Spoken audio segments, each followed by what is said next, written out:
Chapter 1. Now these are the names of the sons of Israel who came into Egypt.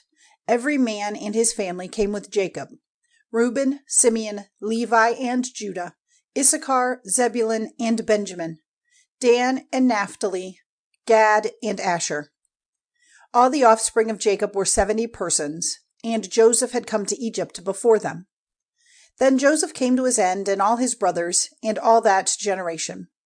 And the children of Israel were fertile, increasing very greatly in numbers and in power, and the land was full of them.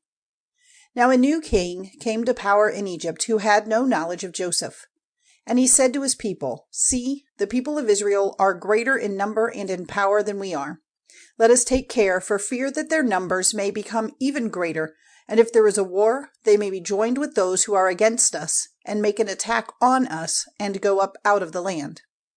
So they put overseers of forced work over them, in order to make their strength less by the weight of their work. And they made store towns for Pharaoh, Pithom, and Ramesses. But the more cruel they were to them, the more their number increased, till all the land was full of them.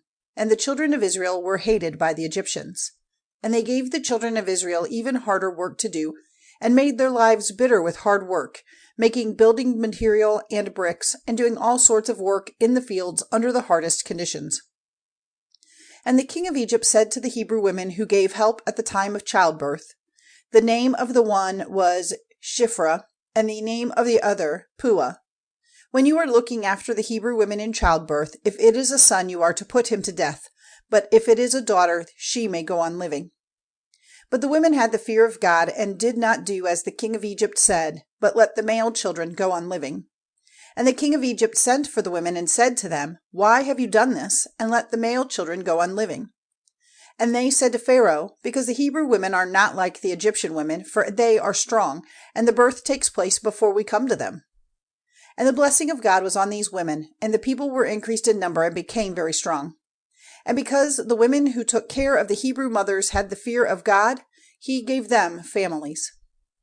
And Pharaoh gave orders to all his people, saying, "Every son who comes to birth is to be put into the river, but every daughter may go on living."